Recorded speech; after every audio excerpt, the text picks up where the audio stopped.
Vesi. Maa. Tuli. Ilma. Isoäidiltä kuulin tarinoita menneistä ajoista, rauhan ajasta. Siitä kuinka Avatar tasapainotti maanvaltakunnan, tulikansan, vesiheimot ja tuulenkulkijat. Mutta kaikki muuttui, kun tulikansa hyökkäsi. Vain Avatar hallitsi kaikkia voimia.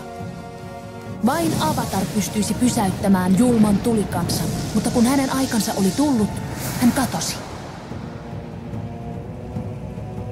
Kului 100 vuotta ja tulikansa oli voitolla.